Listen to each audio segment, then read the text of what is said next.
I am next delighted to introduce Dr. Erika Daly, who is the Senior Manager in Biostatistics in ICON Clinical Research. She's going to talk about some biostatistics for regulated trials. Good afternoon, everybody. So today I'm going to be talking about the biostatistics for regulated trials. The biggest difference between regulated trials and maybe more general trials is the regulations, as you might guess from the title. So here are some of the key regulations that we have to face and deal with when working with clinical trials.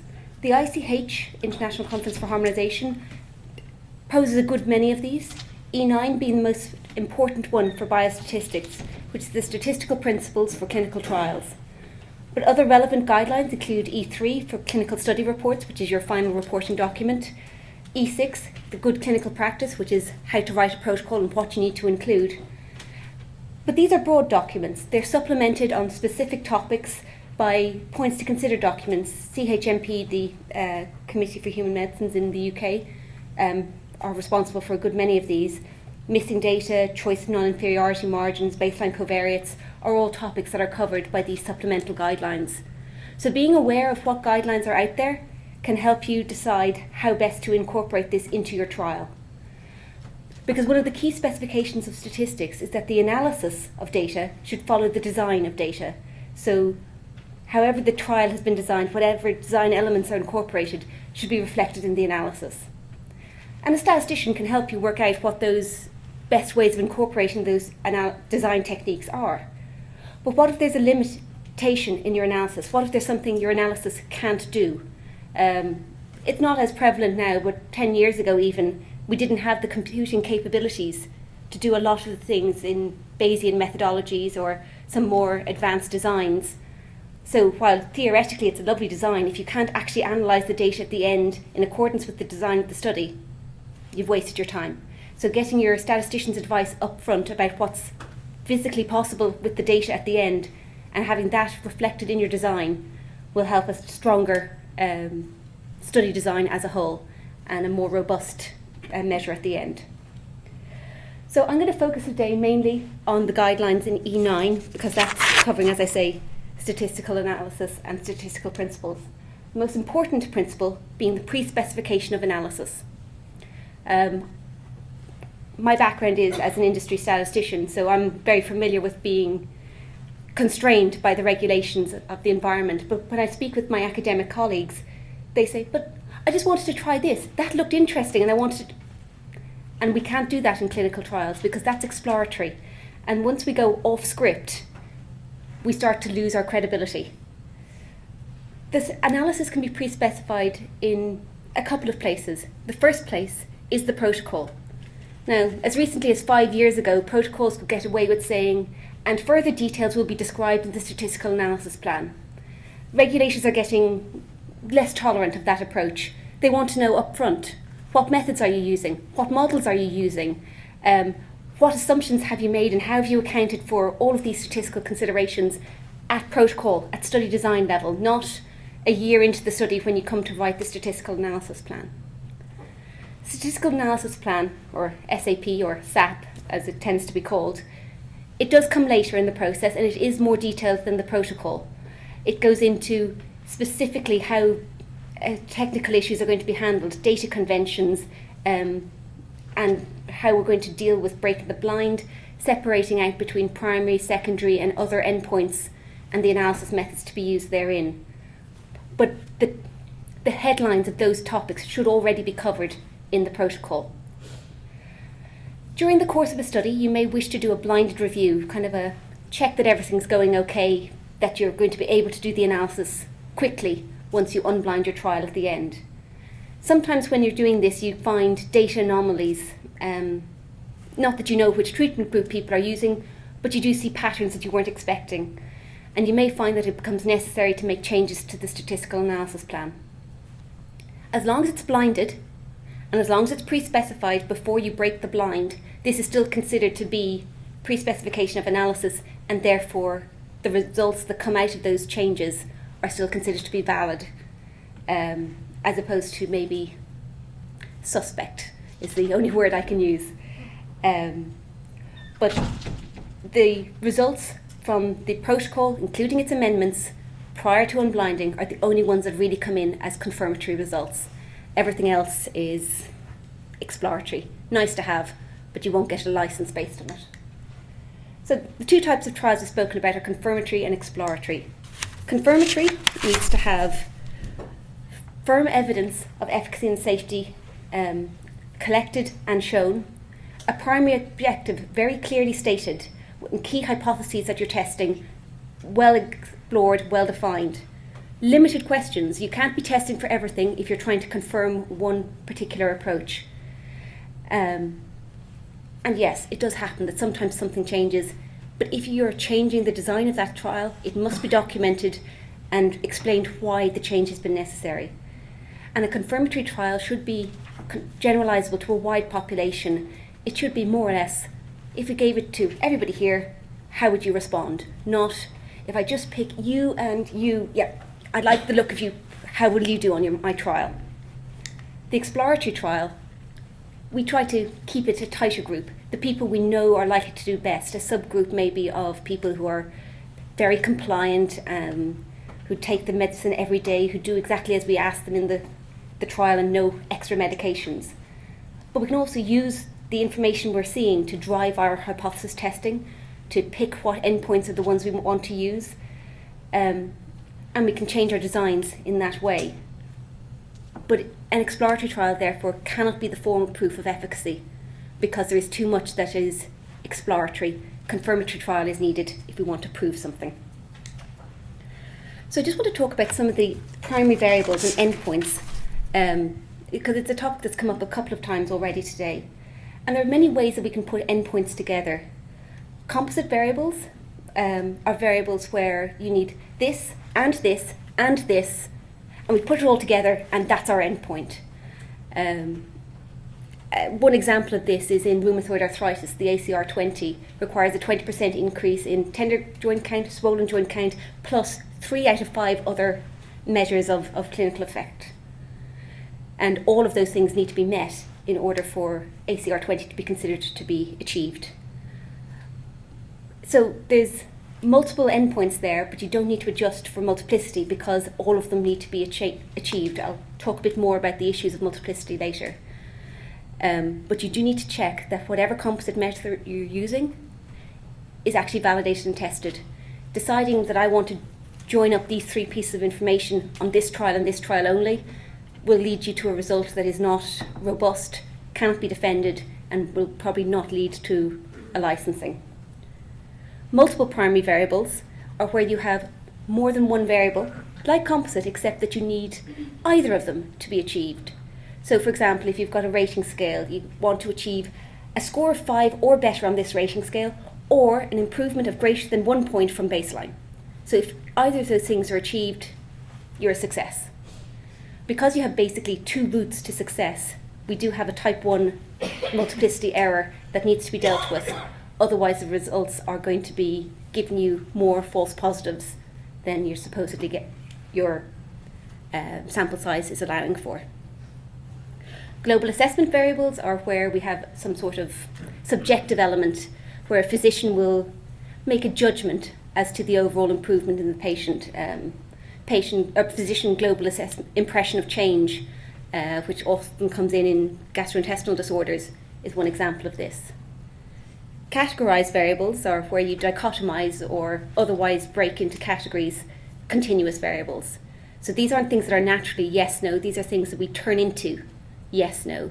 In diabetes trials, HbA1c is a continuous variable, it's a measurement, but oftentimes we'll just take the cut point of 6.5%. If it's less than that, we've got controlled diabetes. If it's more than that, we have a problem, and that's the only information that's recorded. It's quite powerful in one sense, it's very clear cut, but it does lose information because the people just on the border are treated as being completely different, and some of that power is lost, which means that you need to adjust your sample size to account for that. And finally, surrogate variables is a way of using one thing to predict another. Probably the most common version of surrogate variables is in oncology trials, where progression-free survival is used as a surrogate for overall survival, basically because you expect people to progress before they're going to die. and therefore it can lead to shorter trials while still giving you the same indication of overall efficacy. But you have to be sure that your surrogate is a real surrogate and that there is a link between it and the variable you're predicting. Otherwise, you're not going to get consistent results. So, one of the principles of E9 is about avoiding bias to make sure that our results are reliable and robust. Blinding is one of the ways, and there are lots of reasons why we can't blind. It's not possible. We can't do an injection versus a pill. We can't justify the extra cost it would take to do the blinding, or it's not worth it because the lab parameter will unblind. In all these cases, it is possible to blind. If it's not worth spending the extra money to do the blinding, well, you might be wasting the entire budget of the trial if you've got a trial that doesn't give you robust, unbiased results. We cannot blind injection versus pill. We'll have a dummy injection and a dummy pill. There are ways of introducing blinding, and it's a matter of thinking this through and finding them, because otherwise you're introducing bias into your case. Randomisation is the other way to avoid bias, because any specific factors should be removed from the selection process by randomly allocating which treatment people are getting. To do this, you need a randomisation schedule, you need it to be reproducible, and you need to keep it secure, because if people have access to it, then everybody's unblinded and we're losing the benefit of the blinding to avoid bias. And anything that can help predict the randomisation should be removed from the protocol. So the only people who should know that are the people who generated the list, and then at the end of the study, when people are unblinded, then the information should come to light. There are many methods of randomisation. Blocked randomisation, whereby in small groups the treatment will be remained balanced. But you need to make care. If the groups are too small, you'll run out of treatment, it'll get very difficult. If they're too long, it'll become very predictable. You'll start seeing, other way around. Too short, they'll be predictable. Too long, you run the risk of treatment imbalance. Stratification is so that we can account for known levels of baseline disease characteristics, age, sex that might influence the drug. But reality is we don't need more than 2 stratification factors, and the analysis can handle that, even if it's not included in the randomisation. And dynamic allocation is where we look at what happens before and use that to predict what we do in the future. I would just say to be aware of practical considerations. The statistics are great, but if it's not practical to do it, if there's a drug supply limitation or a transport limitation to get drug to site, you need to build those into what sort of allocation strategy you're going to use, because there's no point in having a patient sitting at site and you want to give them treatment B and there's no B left on your shelf. So looking at some of the analysis designs, parallel group design is the most common type in clinical trials, and it's the one we should use as often as possible because it gives the most robust support. In the large phase 3 confirmatory trials is where we see it most often, but it does need large patient numbers, and it's very costly because to get large patient numbers you need a lot of sites and a lot of countries, and there therefore can be also treatment by centre interactions. Crossovers is another option that works for smaller groups where the same group try both drugs. Therefore you can reduce some of the variation by having cancelled out the person effect, but you have to have something that will reset to baseline. If the drug is going to have a lasting benefit for somebody, there's no point, because then you can't compare them equally between different treatment groups. So asthma, where once an attack happens, it's solved, it doesn't change the severity of the next attack.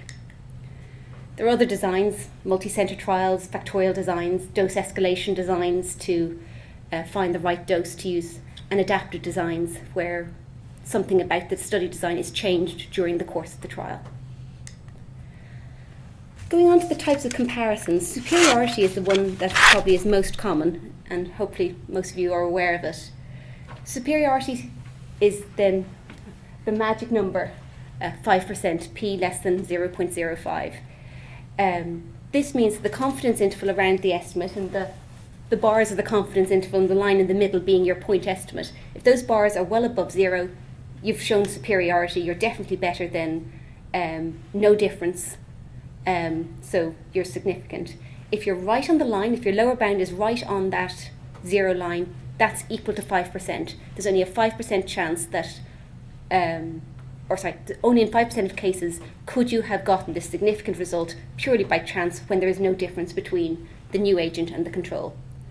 And then obviously if your confidence interval doesn't pass 0, you have not shown superiority. Non-inferiority and equivalence are the other two types of comparisons. And these are quite interesting in that when I ask people, what do you understand by non-inferiority, they normally tell me it's not inferior, which, if you think about it, just means it's superior. The strict definition of non-inferiority is that it is not more than delta worse than, and delta is the very important non-inferiority margin. So this point here is where there's no difference between the control and the active, and this point is where, okay, the control is not as good, the active is not as good as the control, but it's only that much worse than the control. So in the first case, the confidence interval is above that lower limit, so that's non-inferiority. In the second case, it's not. That lower limit needs to be chosen based on clinical judgment. What is a not important difference? And that is often the very difficult question to answer, and there are guidelines, as I said, on choosing that non-inferiority margin. Equivalence goes one step further. It's not enough that you aren't more worse than, you also have a limit on how much better than you can be. So the third case is equivalence, it's within both limits. The fourth case, equivalence is not achieved because it's actually possibly better, strictly better than the control. That would be non-inferiority again. But where we need strict equivalence is for things like generics, where you're trying to say it's the same as the existing trial, it's just, or the existing marketed drug, it's just my cheaper alternative. But if it's not actually doing the same performance as the marketed drug, it's not equivalent, and therefore you might need separate trials and separate support for that. All of these things obviously have to be accounted for when you're doing your sample size. What endpoint you're using, what type of trial, parallel or crossover, and how, whether it's superiority, non-inferiority, all have to be specified and accounted for in your sample size. The sample size must be large enough to provide reliable answers and small enough that you're not unethically exposing people to a drug that doesn't work or possibly a placebo when there is an existing treatment that they could be on instead. Again, sample size must be in your protocol, and all of the assumptions that have to be supporting that must also be documented, and they must be supported based on published data, earlier trials, or some other information that you have collected and that you can support your judgments. And it's based on the primary analysis. If you want to also have sample size for other endpoints, you have to really consider the ethics of this. What is your trial actually trying to show? Because that's why you choose a primary endpoint. And if for some reason the sample size doesn't look to be achieving the results, or you're not achieving your sample size as you go through, then you can look at estimates for re-estimation without even having to break the blind. There are possibilities open. So all of those things that we've talked about are the things that you need to cover in your protocol. In addition, the statistical analysis plan talks about a little bit more detail about some of the statistical aspects. And again, it's all about the pre-specification, how to handle missing data, data anomalies, protocol deviations, and how you're going to present your data, tables, figures, listings, and the general layout, and any specific programming guidelines that you want to take into consideration. So missing data is one of the largest sources of bias we can have in any trial, and there are many methods for dealing with it. One very simple method is we ignore it, so anybody who is missing data, we just drop them from the trial. But this violates the principle of intent to treat, that everybody who was intended to be in the trial should be analysed. So then we can impute the missing data, so maybe the mean average value for everybody else, or last observation carried forward. MMRM is mixed model repeated measures, and MI is multiple imputation, which are some of the newer methods on missing data. E9 does not make a recommendation about how you should handle missing data. It just says it should be thought about and documented. But the CHMP guideline, recently updated in 2010, has made it very explicit that LOCF is considered to be an outdated method and too conservative, and that MMRM and MI should be looked at instead. And furthermore, that you should test your assumptions by doing sensitivity analyses. And this means you should look at what were the assumptions of missingness that you used. So missing at random, it was absolute chance that this data wasn't available. Their car didn't start that morning and that's why they missed the visit. Or missing not at random. The people who were on the active drug were all having severe side effects and that's why they dropped out and their data is missing.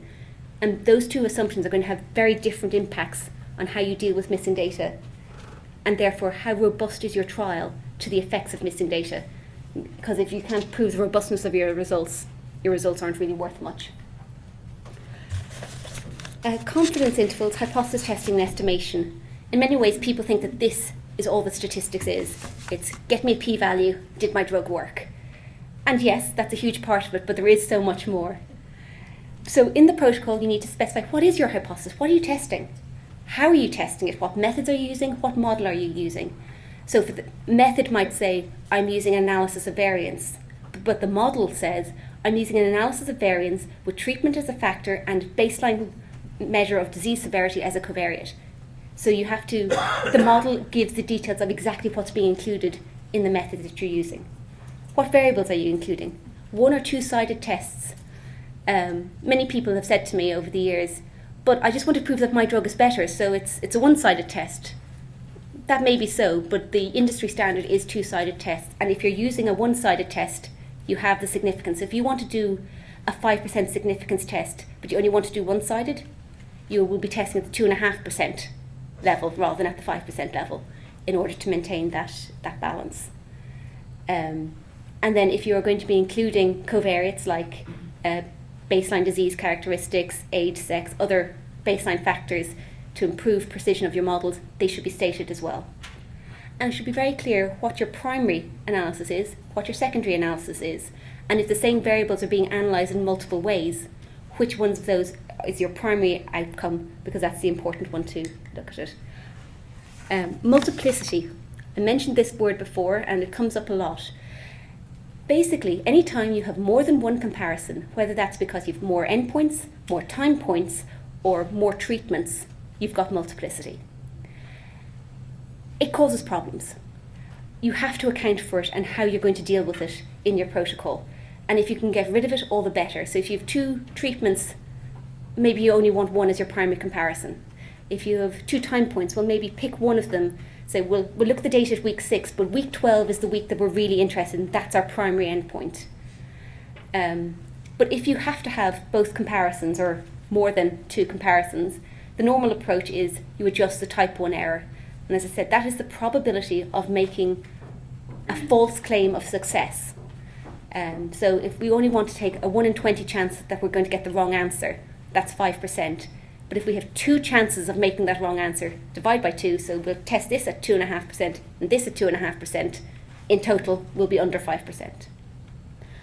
Gatekeeping is another strategy, also known as the hierarchical approach. We say, we'll test this first, only if it is significant will we test the next one. So if we fail on the first one, we never test the second one. And if you've selected the order incorrectly and the second one is highly significant, you never get to claim that result because your first one failed, but you can test your first one at 5%. If there are multiple comparisons, time points, etc., and you have not adjusted for multiplicity, your protocol should clearly specify what you considered was necessary for those adjustments and the reasons why you discarded those and decided not to adjust. Subgroups, interactions and covariates are other areas that are expected to be discussed by both E9 and E3 in the clinical study report. So there are variables that can affect the outcome and the success of the trials. So if you're going to adjust for those covariates, you need to plan it and pre-specify it. And also you need to think about, is the adjusted analysis the one I want to base my claims on? And if in doubt of the value of the adjustment, have your primary analysis unadjusted and have supportive sensitivity analysis with the adjustments to show that your primary is still valid. Center effect, baseline measurements are key things that can affect your overall results, and you should be considering whether or not they are worth including. But any variables collected after randomisation are not to be generally included because they're going to be affected by the treatment. So how can they predict the treatment effect? It becomes a bit of a circular logic and can be very biasing to the results you end up with. And by and large, as with subgroups, interactions generally are not of interest. So you'd include them as additional supportive exploratory analyses, unless there's a very good reason why the interaction needs to be included, and then again that would be specified a priori. The final topic I'd like to mention is about interim analyses. And this is where you break the blind of the data and you look at the unblinded results during the trial to look at the treatment comparisons. Now, why would we do this? Futility. We might want to stop the trial early if we know that there is no way that we can achieve our goal at the end of it. So if we're on a 5-year oncology trial, and after 2 years the data has clearly shown this drug isn't working, why would we expose patients to it for another 3 years when we know we're not going to get anywhere? The other side of it is superiority. Sometimes a drug works so well it actually becomes unethical to continue the trial and deny the new treatment to the other patients. I think the most famous example of this was the aspirin trial for heart condition, where aspirin was proving so beneficial as a prophylactic for heart attack, they had to stop the trial early and put everybody on it and make it a recommendation. Safety monitoring also is useful. Check that there aren't an unbalanced pattern of serious adverse events, because if they're all in one treatment group, we may have a problem. And also to look at adaptive designs, as I mentioned before, maybe changing some of the assumptions, like the sample size. If the variance is larger than we thought it was going to be, we may need more subjects in order to achieve our objectives. And interim analysis may help us decide that. The problems with interim analyses, though, are the more we look at the data, the more we compromise the integrity of the results. So we need them to be well planned and few and far between. And we need to think of designs for our study that allow for these from the outset. Reasons we should not be doing interim analyses. I just want to check the treatment is working. I want to change the primary endpoint to the one that looks better for my drug. Or this group of patients seem to be doing better, so let's just only give it to those patients and we'll change the population for the study to be better reflecting on our drug. That's not the purpose of the interim analyses. That's when you get your final analysis and you do another trial. Changing the trial on that basis would not be considered confirmatory evidence at the end of the trial. So there are some statistical considerations that go with interim analyses. Alpha spending, and this is coming back to your type 1 error. You've got 5%. Every time you look at the data, you need to pay off a little of that 5%. The more you look at that, the less you've got for your final comparison. So if at the end of the trial you have a drug that is a p-value of 3%, but you've only got 2.5% of your significance left, you're going to fail on your overall trial, and if you hadn't looked at the data so many times, you would have clearly passed the 5% threshold. So you need to be aware of what those implications can be. Obviously, you don't want everybody to know what the results of the trial are when it's still ongoing if you want to maintain the blind to avoid the bias. So who's independent? Who can look at this, provide results, and who should they tell and when should they tell other people what those results are in a way that allows the majority of the team to continue in a blinded fashion? And if something comes out of that says, well, we need to change something in the protocol, if a safety signal is found and we need to do something to make sure that that doesn't get worse for patients as we go on, how do we update the protocol with regards to primary trial objective or further objectives, and how to address that in an appropriate way? And then what is the regulatory view of interim analyses? And as I said, the more you do them, the less convincing, less compelling your data is going to be at the end of your trial. So you have to be aware of what the regulators are going to think of how you've changed your trial based on your interim analyses.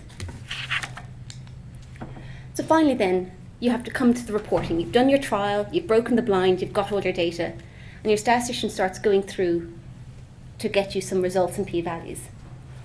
All patients need to be in that report, whether or not they're in the analysis. So there might be a reason they can't be included in the analysis, but they have to be mentioned if they were enrolled.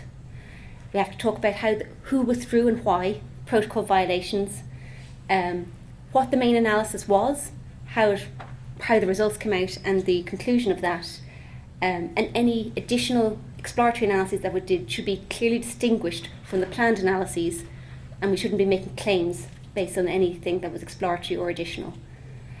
And the trial statistician should be writing and signing off the clinical study report to make sure that the conclusions and the claims being made through that are appropriately supported by the data and do truly reflect the quality of the data that has been collected. So, thank you very much for your time.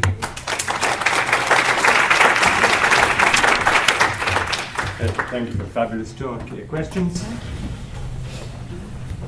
Okay, please. Who decides on the interim analysis? Well, it depends. As a statistician, I would recommend that you would consider stopping for futility and stopping for superiority as part of your design. But if you've got a trial that's 6 weeks in length and it's only got a 3-month recruitment period, by the time you actually have enough data to do your interim analysis, you're probably at the final stage anyway, so there's no point in stopping early. It really comes down to the purpose of the trial, the purpose of the interim analysis, and that's a decision for the sponsor, the grant holder, I suppose, and then it's the statistical advice as to what the purpose could be used, and then you make the decision as to whether or not it's appropriate in your situation for your trial to incorporate it. Yes? I would like to ask about this alpha spending in case of data safety monitoring committees. Mm-hmm. So there is no problem if they look like... Well, it depends. If a data safety monitoring board who are only looking at safety, then there's no alpha spending because they're not looking at p-values, they're not looking at the primary comparison. The issue comes when you're, and this goes back to the multiplicity question, if you do the comparison more than once, you need to spread that p-value out among many people. If they're only looking for safety signals and on the safety data, and they're not going to make any claims about early superiority or futility stopping, then there's no impact on the type 1, so you don't have to worry about alpha spending if it's only for safety review. Any other questions? Thank you very much. Thank you very much.